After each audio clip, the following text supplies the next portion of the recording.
আসসালামু আলাইকুম সুপ্রিয় দর্শক, আজকের ভিডিওতে আপনাদের দেখাবো আমার এসএ রানি চার্জ কন্ট্রোলারটি কিভাবে নিলাম, কত টাকা দিয়ে নিলাম এবং এটিতে কেমন রেজাল্ট পাচ্ছি সেগুলো নিয়ে আজকে আলোচনা করব। Welcome to tips and travel blog, your virtual guide. গত পর্বে আমরা দেখিয়েছি কিভাবে সরাসরি ডিলারের কাছ থেকে মাত্র 22 টাকা প্রতি ওয়াটে আমরা সোলার প্যানেল কিনবো। যারা আমাদের গত পর্বটি মিস করেছেন তারা উপরে ডান পাশে কর্নারে আই বাটনে ক্লিক করে সেই ভিডিওটি দেখে নিতে পারেন, অথবা এই ভিডিওর এন্ড স্ক্রিনেও সেই ভিডিওর লিঙ্কটি দিয়ে দিব। ফিরে আসি আজকের পর্বে। আমরা অনলাইন প্ল্যাটফর্ম থেকে এসআরএনই ব্র্যান্ডের একটি 40 অ্যাম্পিয়ারের চার্জ কন্ট্রোলার কিনেছি আর এখন সেটি আনবক্সিং করছি। এই ভিডিওর ডেসক্রিপশন বক্সে লিঙ্ক দিয়ে দিব যেখান থেকে আপনারা সবচেয়ে কম দামে এসআরএনই এমপিপিটি সোলার চার্জ কন্ট্রোলার কিনতে পারবেন, জেনুইনটা কিনতে পারবেন, কোনো নয়েজ হয় নাই, একেবারে জেনুইন, সুন্দর প্যাকেট করে দেয়। আমরা আনবক্সিং করি। সুন্দর একটা চার্জ কন্ট্রোলার দিচ্ছে। চার্জ কন্ট্রোলারটা কিন্তু বেশ হেভি, এটা 40 অ্যাম্পিয়ার, 60 অ্যাম্পিয়ারের পাওয়া যায়। 40 অ্যাম্পিয়ারটা 2024 সালে আমার কাছ থেকে দাম নিল 11,200 টাকা। 60 অ্যাম্পিয়ারটার দাম কত দেখলাম, 16,000 টাকা, 16,700 টাকা। 60 অ্যাম্পিয়ারের আমার দরকার নেই, তাই এটাই নিলাম। এই হচ্ছে চার্জ কন্ট্রোলারটা। এটার সাথে আর কি থাকে, সাথে থাকে হচ্ছে কানেক্টিং কেবল কানেকশনের জন্য এই যে কানেক্টর, 1টা 2টা 3টা 4টা 5টা 6টা এখানে পোর্ট আছে, 6টাই দিচ্ছে। আর একটা ইউজার ম্যানুয়াল গাইড, এটা দেখে দেখে আমাদের সেটিংসগুলো করে নিতে হবে। অনেক সেটিংস আছে এটা, যেগুলো মডিফাই করা যায়, চেঞ্জ করা যায়। আচ্ছা, আরেকটা জিনিস বলে রাখি, এটার সাথে একটা ব্লুটুথ ডিভাইস পাওয়া যায় বা ওয়াইফাই ডিভাইসও পাওয়া যায়। ব্লুটুথ ডিভাইসটার দাম 1800 টাকা। আমি এই মুহূর্তে নেই কারণ দরকার নাই আমার। আর ব্লুটুথ ডিভাইসটা হলে সুবিধা কি, সব দেখা যায়, মানে আপনার সোলার থেকে কতটুকু বিদ্যুৎ উৎপন্ন হচ্ছে, কোন খাতে কতটুকু ব্যবহার করতেছেন, সব দেখা যায়। যে কয়টা বাজে কত অ্যাম্পিয়ার বিদ্যুৎ বা কত ওয়াট বিদ্যুৎ আসতেছে, সব আপনি ওই মোবাইলে বসে বসে অ্যাপের মধ্যে দেখতে পারবেন। আমি এটা এখন নেইনি, পরবর্তীতে দরকার মনে করলে নিয়ে নিব, আগে এমনিতেই ব্যবহার করে দেখি। এছাড়াও এখানে যে টেম্পারেচার মিটার লাগানো যায়, আরও কিছু লাগানো যায়, জানি না। আর সুন্দর একটা হিট সিঙ্ক দেখতে পাচ্ছি পিছনে, হিট হওয়ার কোনো ভয় নাই এমনটাই মনে হচ্ছে। আশা করি হিট হবে না, কারণ এখানে দেখা যাচ্ছে 1040 ওয়াট 24 ভোল্টের প্যানেল লাগানো যাবে। 2টা 580 ওয়াটের যদি লাগাই, আমি 2টা প্যানেল ইজিলি লাগাতে পারবো। বেশ কয়েকজন বলছে 520 ওয়াটের 12 ভোল্টের লাগালে 520 ওয়াটের লাগাতে হবে। আমার একটা প্যানেল, যেহেতু আমার একেবারে নিশ্চিন্ত, আমার 580 ওয়াটের একটা প্যানেল লাগাবো 24 ভোল্টের, সো একেবারে নিশ্চিন্ত, আমার এটার উপরে খুব একটা প্রেশার পড়বে না। পরবর্তীতে যদি প্যানেল বাড়াই তখন কন্ট্রোলারও বাড়ানো যাবে, অসুবিধা নেই। প্যানেলের 30 বছরের ওয়ারেন্টি যাতে নষ্ট না হয় তাই আমরা MC4 কানেক্টর ব্যবহার করছি। প্যানেলের সাথে MC4 কানেক্টর থাকে, তাছাড়া অতিরিক্ত একটি কানেক্টর আমাদের কিনে নিতে হয়েছে।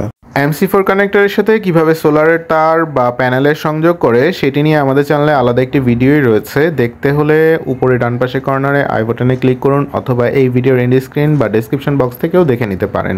আমরা MC4 কানেক্টরের সাহায্যে সোলারের তারটি কানেক্ট করে নিলাম। আমাদের সোলার প্যানেল লাগানো শেষ, আমরা নিচে গিয়ে বাকি সেটিংস দেখাবো। কন্ট্রোলারে সোলার প্যানেলের তার লাগানো শেষ, তবে এখন ছাদে দেওয়া হয়েছে। আগামীকাল ইনশাল্লাহ এটার যে অ্যাঙ্গেলগুলো পাওয়া যায়, ক্লামগুলো, ওগুলো এনে ছাদ থেকে একটু উঁচুতে লাগানো হবে।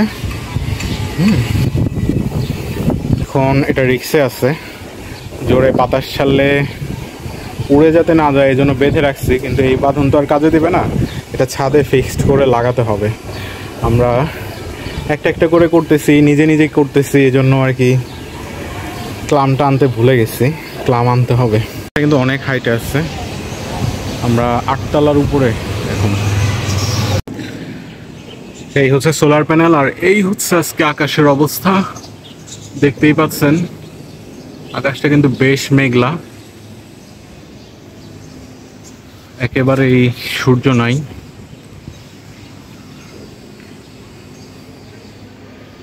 দেখি এই অবস্থায় কেমন আউটপুট দেয় আমাদের প্যানেল। এই হচ্ছে আমাদের আজকের আউটপুট, 13 ভোল্ট, 12 অ্যাম্পেয়ার বা 13 অ্যাম্পেয়ার, 14 অ্যাম্পেয়ার এরকম দেখাচ্ছে। মানে সূর্যের আলোটা একটু পেলেই অ্যাম্পেয়ারটা বেড়ে যায়, আবার সূর্যের আলো কমে গেলে অ্যাম্পেয়ারটা কমে যায়, ভোল্টও কমে যায়। আচ্ছা, যাই হোক, এইটা কিন্তু আমাদের জেনুইন আউটপুট না। আমাদের প্যানেল থেকে যেটা আসে ওটা এমপিপিটির মাধ্যমে ভাগ হয়ে এটা আসে, যেহেতু আমার ব্যাটারিটা 12 ভোল্টের। আর যদি জেনুইন আউটপুট দেখতে চাই তাহলে সেটা এইভাবে দেখা যায়, ব্যাটারির ভোল্ট অ্যাম্পিয়ার দেখাচ্ছে। আচ্ছা, এইটা হচ্ছে আমাদের জেনুইন আউটপুট পাচ্ছি 26.77। তবে 26.77 ভোল্ট, এই ভোল্টটা কিন্তু এত কম হওয়ার কথা না। 40 লেখা আছে, 40-এর জায়গায় 38 হতে পারে, 35 হতে পারে, কিন্তু 26 হবে না। এইটা কেন এত কম আসতেছে এই জিনিসটাই আপনাদের দেখাই। আচ্ছা, 7 অ্যাম্পেয়ারের মতো কারেন্ট পাচ্ছি। দ্যাট মিনস হচ্ছে আপনার অনেকগুলো অপশন আছে। আচ্ছা, এইগুলো সব বলতে গেলে ভিডিওটা অনেক লম্বা হয়ে যাবে, তবে এইটুকু বলি যে আমাদের একটা ফল্ট আছে। এই যে 31 ভোল্ট পাচ্ছে এখন, হ্যাঁ 31 ভোল্ট 6 অ্যাম্পেয়ার এরকম পেলেও কিন্তু চলে, কিন্তু এরকমও থাকে না। আচ্ছা, এর কারণটা হচ্ছে অ্যাম্পেয়ারটা কিন্তু অনেক কম। অ্যাম্পেয়ারটা আমাদের 13 পাওয়ার কথা, জায়গায় 6 পাচ্ছি। কি কারণে পাচ্ছি? কারণ আমরা তারটা ব্যবহার করেছি চিকন, আর এই চিকন তারের কারণেই যত গন্ডগোল। হ্যাঁ, আপনাদের যদি দেখাই একটু, এই হচ্ছে সেটআপটা, তারের সেটআপটা দেখেন, খুবই পাতলা তার ব্যবহার করা হয়েছে। আমি আসলে বুঝতে পারি নাই, আমাকে একজন পরামর্শ দিল, ওই পরামর্শ অনুযায়ী আমি তারটা নিলাম। সে সোলারের বিশাল পরিচয় দিল যে বিশাল জ্ঞানী লোক, কিন্তু সে যে কাজটা করলো এতে আমার বিরাট একটা ক্ষতি হয়ে গেল। আমার 580 ওয়াটের প্যানেল থেকে আমি 200 ওয়াটের মতো আউটপুট পাচ্ছি, কারণ এই তার 200 ওয়াটের বেশি লোড নিতেই পারে না। 70-76 তারে আপনারা কখনোই 200 ওয়াটের বেশি প্যানেল লোড দিবেন না, নেয় না, একেবারে অযথা পয়সা নষ্ট হবে যদি করেন। আমার যেমন 3000 টাকার মতো, এখানে আমি 3000 টাকার তার কিনছি, পুরা লস, মানে এই টাকাটা আমার পুরো জলে গেল। যাই হোক, পরবর্তীতে আমি ওটাতে 200 ওয়াটের একটা প্যানেল লাগাবো চিন্তা করছি, কিন্তু এই মুহূর্তে আমার আবার টাকা খরচ করে নতুন করে 4RM তার লাগে। 580 ওয়াটের একটা প্যানেলে 4RM তার লাগবে আমার, তো এই টাকাটা আমার আবার বাড়তি খরচ করতে হবে। যদি 4RM তার লাগাই তখন এটার আউটপুটটা অনেক বেড়ে যাবে। এখন যেমন এই যে 8 অ্যাম্পিয়ার পাচ্ছে, হ্যাঁ 8 অ্যাম্পিয়ার হলেও মানে কম, কারণ আমার 13-14 অ্যাম্পিয়ার আসার কথা। আর ভোল্টটাও কিন্তু ড্রপ করছে, দেখেন আমি দেখালাম না আপনাকে 30 ভোল্টের মতো আসে। 30 ভোল্ট আসবে কেন? আমার হচ্ছে 40 ভোল্ট আসার কথা।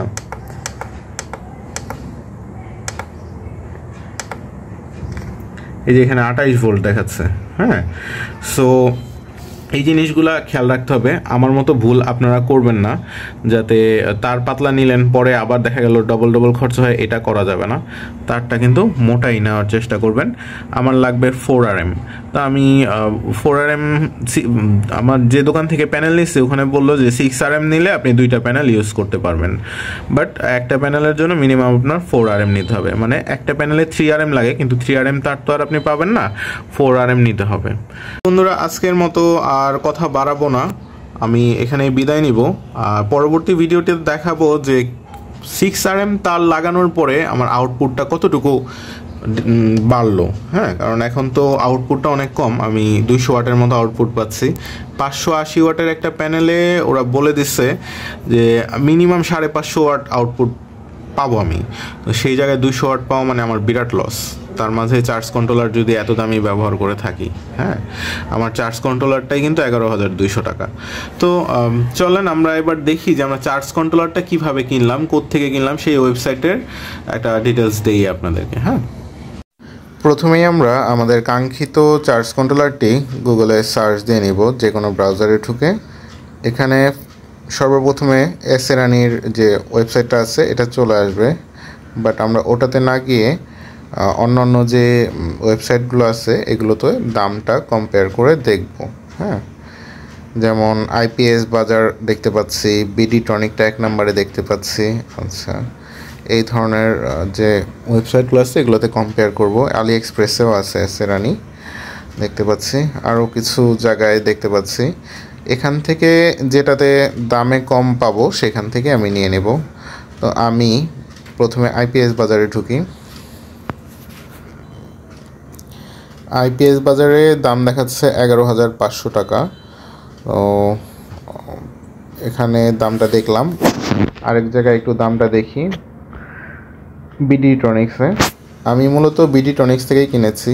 বিডি টনিক্সে আমার দামটা একটু কম পেয়েছিলাম তখন। এখন দেখি কত আছে। এখন আছে 11,400 টাকা।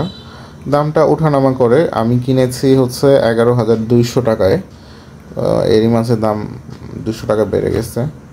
দাম যে কোনো সময় বাড়তে বা কমতে পারে, এটা আমার হাতে নেই। তবে আমি বলবো 2-3টা ওয়েবসাইট দেখে তারপরে আপনারা কিনবেন। অনেক মডেলের পার্থক্য থাকে, অনেক কিছু থাকে। তবে এটা সেই মডেলই যে মডেলটা আমি নিয়েছি, দাম এর মাঝে কিছুটা বেড়ে গেছে। তার বেশি কথা না বাড়াই, ভিডিওটা এখানেই শেষ করে দেই। সবাই ভালো থাকবেন, সুস্থ থাকবেন। পরবর্তী ভিডিও দেখার আমন্ত্রণ রইল। আর যারা আমাদের চ্যানেলে নতুন, অবশ্যই আমাদের চ্যানেলটি সাবস্ক্রাইব করে দেবেন। এই ভিডিওটি ভালো লাগলে ছোট্ট একটি লাইক দিতে ভুলবেন না।